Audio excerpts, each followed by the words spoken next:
Hello students, मैं एक बार फिर से आप सभी का सेमिनरी क्लासेस में स्वागत करता हूं। तो आज हम लोग जानने वाले हैं क्लास 9 सिविक्स के chapter 2 what is democracy, Y democracy के 20 एमसीक्यू को सॉल्व करने वाले हैं। तो आइए शुरू करते हैं एक एक करके। पहला क्वेश्चन है, who led a military coup in Pakistan in 1999? Pakistan में जो तख्ता पलट कर दिया गया था 1999 में, ये किस इंसान ने किया था? इसका नाम था परवेज़ मुशर्रफ। परवेज़ मुशर्रफ ने क्या किया कि सरकार ही पलट दिया। किसी बंदे ने बहुत ही मुश्किल से इलेक्शन के में जीतने के बाद सरकार बनाई थी और उसकी सारे के सारे सपनों और उम्मीदों पे पानी फिरते हुए परवेज़ मुशर्रफ ने उसको तख्ता पलट करके हटा दिया। नेक्स्ट क्वेश्चन है, why can the Chinese government not be call a democratic government even though elections are held there? अब चाइनीज गवर्नमेंट को डेमोक्रेटिक गवर्नमेंट क्यों नहीं कहा जाता है, हालांकि वहाँ इलेक्शन भी हो रहा है? इसलिए कि वहाँ इलेक्शन हो या ना हो, जीतने वाली पार्टी हमेशा एक ही होने वाली है, कम्युनिस्ट पार्टी ऑफ चाइना। क्या मतलब इसका मतलब ये कि यहाँ इलेक्शन लड़ने के लिए केवल एक ही पार्टी को इजाज़त है और उस पार्टी का नाम है the communist party of China. यानी और लोग अगर इलेक्शन लड़ना चाहते हैं तो उसी पार्टी से जुड़ना पड़ेगा। तो सीधी सी बात है, जनता के पास कोई भी चॉइस है नहीं, वो सिर्फ एक ही पार्टी के नेता को वोट देगी। तो सरकार किसकी बनेगी? कम्युनिस्ट पार्टी की। तो चाहे वो सही करे चाहे गलत करे, आम करे या इमली करे, सरकार हमें किन की बनेगी? उन्हीं की बनेगी। तो यहाँ तो ना कोई जवाबदेही है, ना ही कोई विपक्ष है जो सवाल पूछेगा। आगे के सवाल की ओर हम लोग बढ़ते हैं। Which party always won election in Mexico since its independence in 1930 until 2000? अब सवाल यह है कि मैक्सिको जैसे देश में जहां 1930 में उसे आज़ादी मिली और 2000 तक 70 साल तक सिर्फ एक ही पार्टी का साया, मनहूस साया लहराता रहा, वो कौन सी पार्टी थी? उसका नाम था इंस्टीट्यूशनल रिवॉल्यूशनरी पार्टी, जिसे हम लोग शॉर्ट में PRI भी कहते हैं। समझ सकते हैं कि ये पार्टी 70 साल तक बनी रही। हालांकि चाइना की तरह भी इलेक्शन होता था, लेकिन यहाँ एक से ज़्यादा पार्टी है, यहाँ विपक्ष भी है। तो ये लोग तो ज़्यादा जीनियस हुए, विपक्ष को रहते हुए भी जीतने नहीं देते थे। क्या क्या कांड इन्होंने किया है, ये आगे हम लोग जानने वाले हैं। अगला प्रश्न है, विच party has ruled Zimbabwe since its independence and who is it's ruler? किस पार्टी ने जिम्बाब्वे पे रूल किया है जब से उसे आज़ादी मिली है और कौन उसका रूलर है, उसके रूलर का क्या नाम है? तो आइए समझते हैं। जिम्बाब्वे के जो पार्टी है उसका नाम था ज़ानू PF और उसका जो लीडर रॉबर्ट मुगाबे, सिर्फ उसी का चेहरा हर पोस्टर में लहराता हुआ दिखाई दिया। जिम्बाब्वे में अभी हाल फिलहाल में इसी पार्टी में दूसरे लीडर को चुना गया है।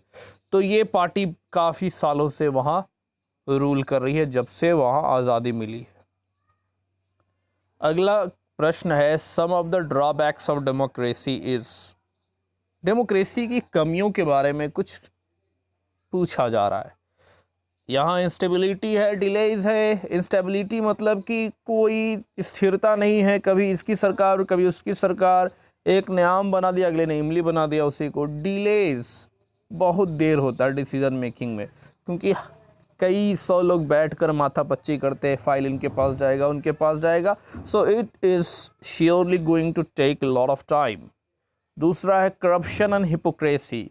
करप्शन तो हद से ज़्यादा है और हिपोक्रेसी का मतलब कि जो लोग ये कहते हैं वो करते एकदम नहीं, जो नहीं कहते हैं वो तो कर ही देते हैं। Politician fighting among themself, politician आपस में लड़ते रहते हैं बिल्कुल सास बहू की तरह। हालांकि बाद में वो मिलते हैं, गला वला मिल लेते हैं, जनता को थोड़ा कंफ्यूज करने के लिए लड़ना भी तो ज़रूरी है ना। तो इसका राइट आंसर है all the above. Next question है, democracy improves the quality of decision making? Democracy ने डिसीजन मेकिंग का, निर्णय लेने का जो क्षमता है, इसका क्वालिटी इंप्रूव हो जाता है। कैसे? क्योंकि इसमें जो डिसीज़न लिया जाता है ये बहुत लोगों के साथ बात करके डिस्कस करके लिया जाता है। हाँ, ये बात सही कि इससे टाइम बहुत लगेगा, ये लेट होगा, लेट लतीफ़ी का ख़तरा है यहाँ पे, लेकिन जो डिसीज़न निकल कर आएगा फाइनली बेहतर डिसीज़न आता है। उम्मीद रहता है कि इसमें ज़्यादा लोगों की राय शामिल होती है और यहाँ पे अगर कुछ गलत हो रहा है तो दूसरा आदमी इसको पॉइंट आउट कर देता है, जिससे कोई कमी जो डिसीज़न में रही वो निकल के बाहर छन के बाहर निकल आती है। अगला डिफिनेशन है जो बहुत ही आइडियल डिफिनेशन है और बार बार आपने सुना होगा, democracy is a government of the people, bye the people and for the people. ये किसने कहा है? ये कहा था अब्राहम लिंकन ने, जो अमेरिका के राष्ट्रपति थे।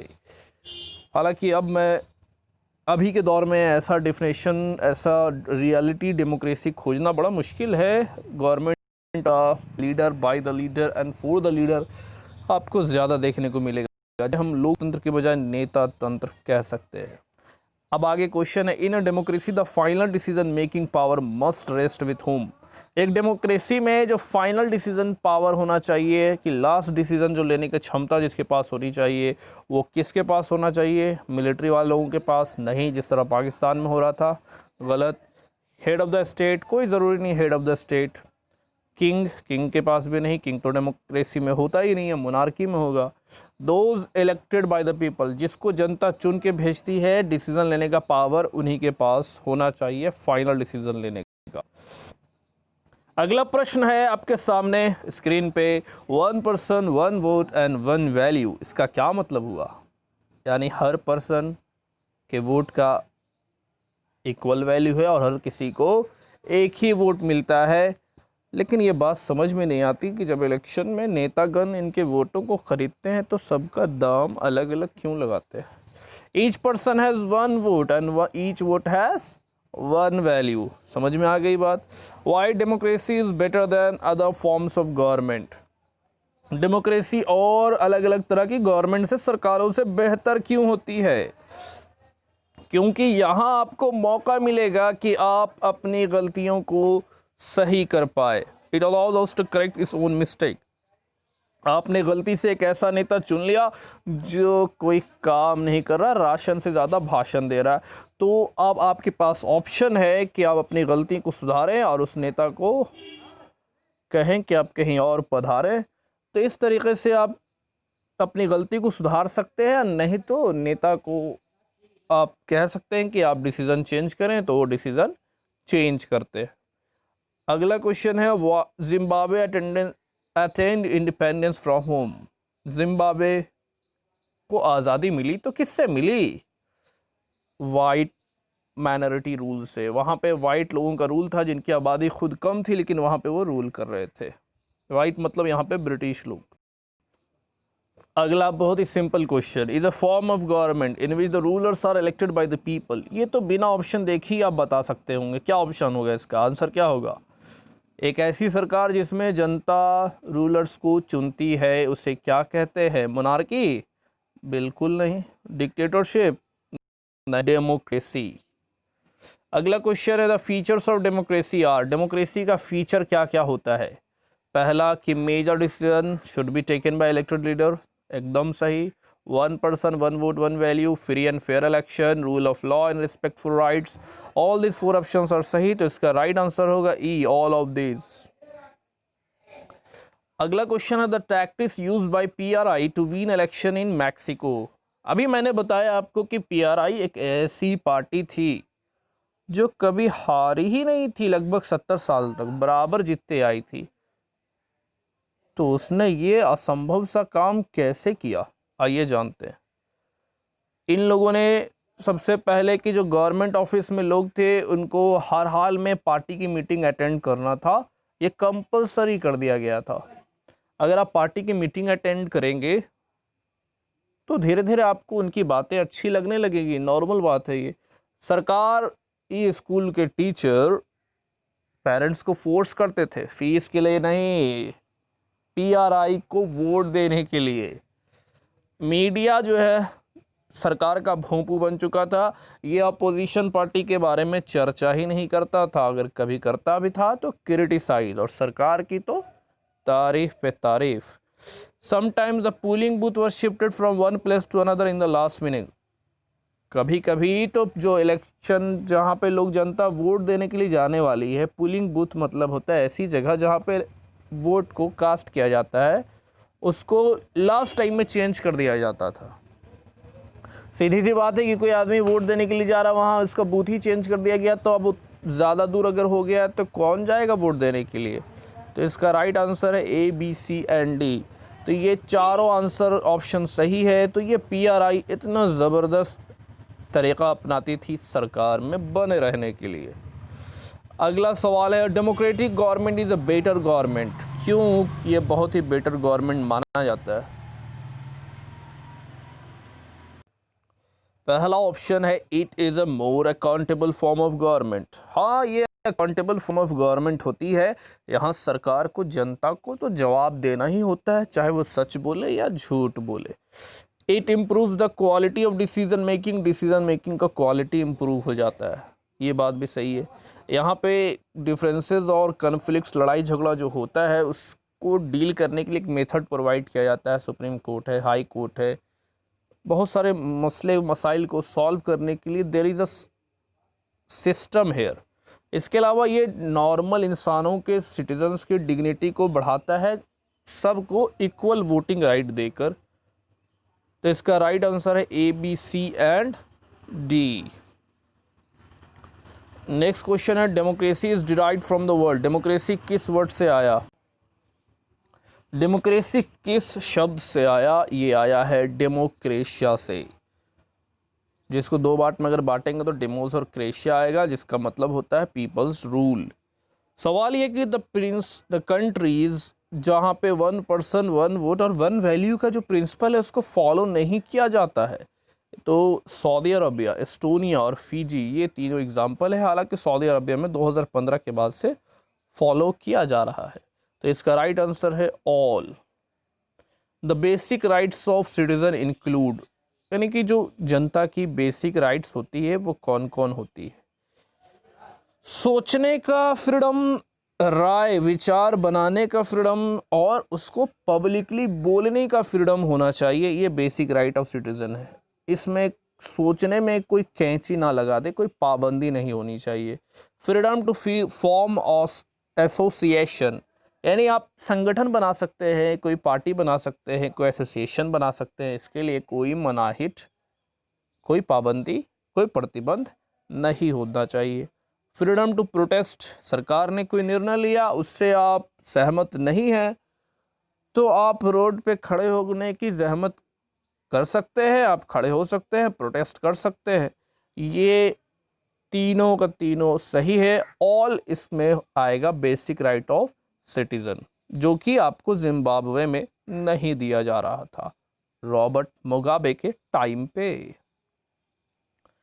एक डेमोक्रेटिक डिसीजन में क्या क्या होता है? इसमें होता है ऐसा डिसीजन जिसमें सबका कंसल्टेशन और मर्जी ली जाती है, जिन पे असर पड़ने वाला है उस डिसीजन का।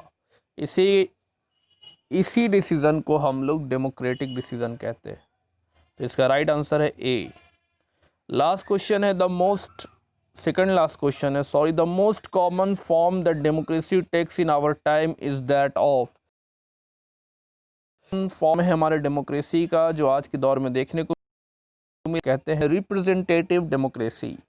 रिप्रेजेंटेटिव डेमोक्रेसी का मतलब हुआ कि आपने किसी को चुन लिया, जिसे हम रिप्रेजेंटेटिव कह सकते हैं, प्रतिनिधि कह सकते हैं, और वो आपकी जगह पे आपकी बातें वो कर रहा है, सरकार के सामने रख रहा है, या खुद वो निर्णय ले रहा है। जैसे MLA, MPs, ये सारे आप ही चुनते हैं, निर्णय वो लोग लेते हैं आपके बदले में।